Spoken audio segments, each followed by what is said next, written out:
I have been using Lumix cameras for a little over 2 years now, and whilst I'm not going to pretend to be a long-term like prodigy legacy user from like the early S1 days, I have used my fair share of Lumix cameras and I have a lot of experience with them. So in this video, we're going to go over the exact Lumix camera that you should buy going into 2026 with the currently available cameras. That's the big asterisk here. Now, having used all of these lenses and all of these cameras, whilst there's a handful of cameras I haven't used from the Micro Four Thirds side of things from Lumix, I'm going to focus this video more so on the full frame cameras. So if you are looking for the Micro Four Thirds cameras, I'll have to make another video about that. Or I could easily recommend you guys check out Micro Four Nerds because she has a bunch of videos involving Micro Four Thirds cameras from Lumix as well as other brands. So definitely check out her channel, which will be in the description below that like button. Now, this video, I'm going to focus on full frame cameras, and this is the one that you should get going into 2026. I personally believe it is between the S5 Mark II and the S1 Mark II, and the only differentiation will be what your budget is. And here's why. Now, first of all, I'm going to take out the G7 because this is actually a Micro Four Thirds camera and it's not part of this discussion. This cage is here to represent my S9 because I'm using it right now, and I've actually said in many videos that the S9 is my favorite camera ever made. Why is it not the one that I think you should get going into 2026? Because I'm aware of some of its limitations. Limitations that cameras like the S5 Mark II and the S1 Mark II do not have. So let's go into that. The S5 Mark II you can find used online now for around $1,000. And if you're lucky, you can get it new for around $1,500 to, around that price. That is a fantastic bargain for what it can do. The S9 and the S5 Mark II have the same sensor. In fact, they share a lot of similarities.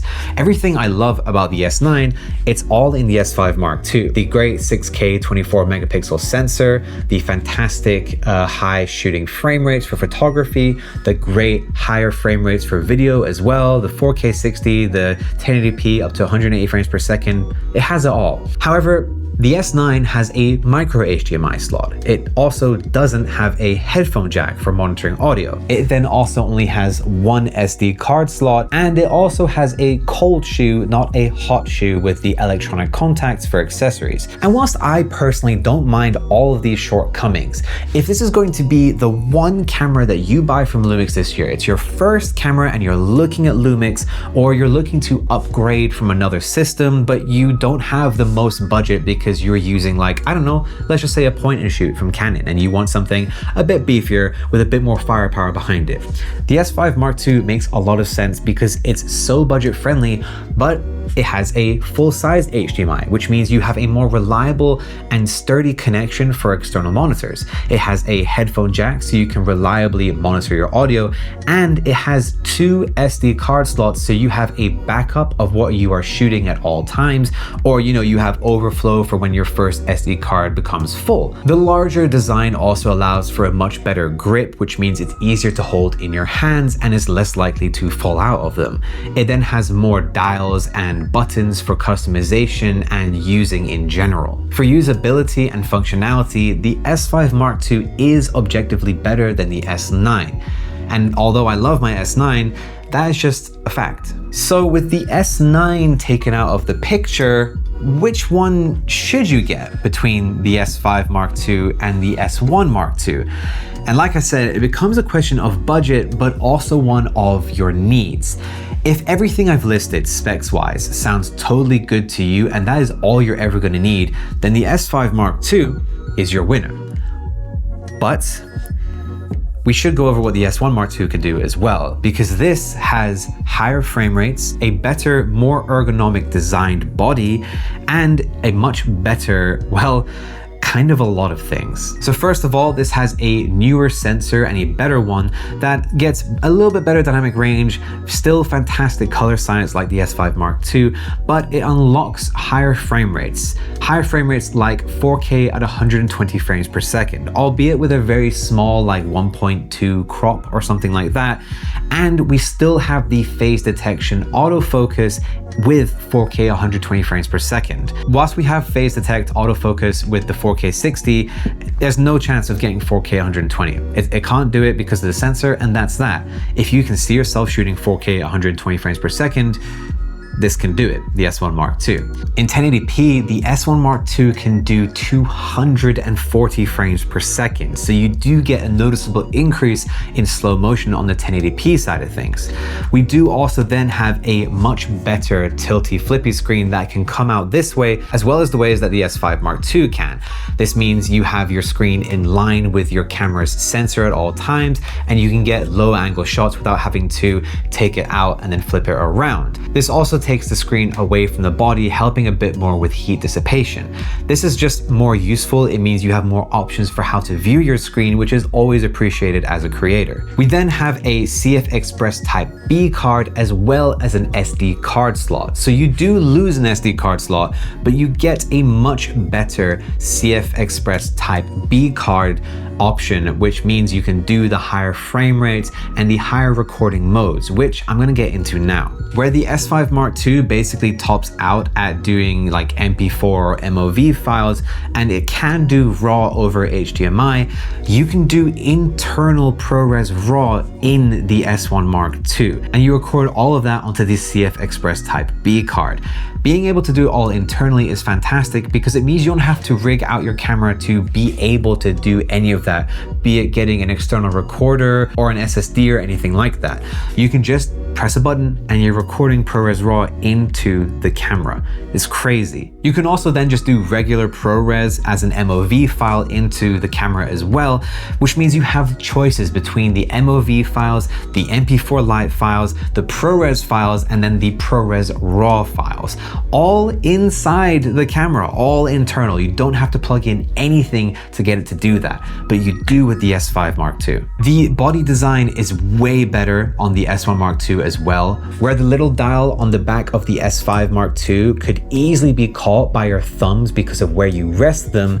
That was fixed on the S1 Mark II, so it's a little bit more into the body and therefore harder to accidentally knock. In fact, I can't even reach it. But the rest of the body is also very well designed. We have a lock button on the back of the camera, so you can lock all of your settings whilst you're recording, which means you don't accidentally change things like your f-stop or your shutter speed or anything like that. We then also have a nice and easy dial to switch between the photography, videography, and slow and quick modes. And both of the dials for the photography modes and the different like camera modes are lockable as well, so you're not accidentally changing anything whilst you're out shooting. There's then tally lights on the camera, and I think my favorite thing that most people loved about the S1 Mark II when it came out is the shutter curtain when you turn off the camera. There we go.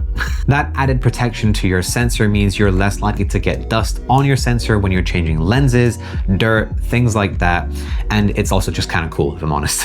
For the photography side of things, we also get much higher shooting speeds. They both shoot 24 megapixels, but you have much faster burst shooting modes with the S1 Mark II, as well as pre-capture for photography and videography, which is pretty damn cool. Doing nature stuff or sports stuff, anything that's like, you have to capture that exact moment, that is a very handy feature to have that we just don't have in the S5 Mark II. Now, I'm listing off all these features one by one, and you're kind of getting the picture here. This S1 Mark II is objectively a better camera, but you do have to pay for that. At release, this was $3,000 US, and whilst that's still no small sum, you can see how much more of a bargain the S5 II is compared to it. Around $1,000 for the features you get in this camera, whereas the S1 Mark II is a fantastic upgrade, but you are paying at least double for that upgrade. Now, which one you get is up to you and your shooting needs. I feel like if you're working in a much more professional working environment, you're shooting high-end commercials, the S1 Mark II makes a lot of sense because of the codecs available inside it, as well as the higher frame rate options for video.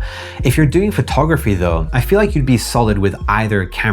They're both pretty decently fast, albeit the S1 Mark II is much faster, but it depends again on what you are shooting. So I will leave the exact decision up to you, although honestly, if money wasn't a question, I would get the S1 Mark II. It's just the better camera, and it makes more sense to protect myself by having those better features for when I do eventually start shooting those projects that require them. But if I never do, then it's better to have them and not need them than to need them and not have them. Now, for a fantastic camera, you need to pair it with some fantastic lenses. And this is going to be, again, very subjective. So I'm going to go over what I would use if I was getting my first Lumix camera. Personally, I would want a great zoom and then at least one really good prime lens. And this will again depend on what your budget is. But if money were no option, I would get the Lumix 24-60 f2.8. The reason being, one, it is quite budget friendly. For under $1,000, you get a lot of lens for that price. And two, its size. It's an f2.8 lens, which the 24-70 is also an f2.8, the S Pro lens that Lumix make, but it's quite a bit larger. And for an extra 10 millimeters, it also costs a lot more. Whereas the 24-60, it's a fantastic lens, and I just don't see the need to pay so much more for an additional 10 millimeters, especially when you have the hybrid zoom functions with all Lumix cameras. So the 24-60 would be the very first lens I would pick up. It's versatile, it's super useful, and the f2.8 is a constant throughout the entire zoom range, which I love. So with that, even though the Samyang 35-150 is a fantastic zoom lens, it is enormous and very heavy. I think it is over 1 kilo, and that's a lot for a lens. So I'm gonna put this aside, as well as the kit 20-60 that you can get from Lumix as well. And now we are just left with the prime. And there's a variety of lenses here. In fact, I've got 7 here as well. And the first ones I'm going to get rid of are the 7 Artisans budget lenses, which is the 50mm f1.8 and the 85mm f1.8. And the reason I'm getting rid of them is because 7 Artisans are not part of the L-mount alliance, which means their autofocus just isn't as good as a L-mount alliance lens. So that's going to go to the side. And the same has to be said for the TT Artisans lenses. Although these are also very, very good, they're not part of the L-mount alliance. And whilst they have surprisingly very well reverse engineered the autofocus capabilities, they're not as good as native L-mount lenses. So they're pushed to the side. So we are left with 3 choices, all from Lumix. The 18mm, the 50mm f1.8, and the 50mm S Pro f1.4. And this is where it depends on your budget. The first lens I picked up as a prime was the 18mm for vlogging. Having a wide-angle lens is also just very useful in general for landscape and establishing shots, and I think it's something that every filmmaker should have. But if you are one who shoots like, I don't know, sports or nature or things like that, things are always going to be quite far away from you, then having a wide-angle lens doesn't really make a lot of sense. So it kind of becomes a choice between the two 50mm. This 50mm is around $600 or $800, and this one is $2,000. But I love this lens so much. The look you get from the S Pro f1.4 50mm from Lumix is insane. The color rendition, just everything from it is beautiful. Although it's heavier, although it's much more expensive, it is a great lens, and I honestly can't knock it apart from how expensive it is.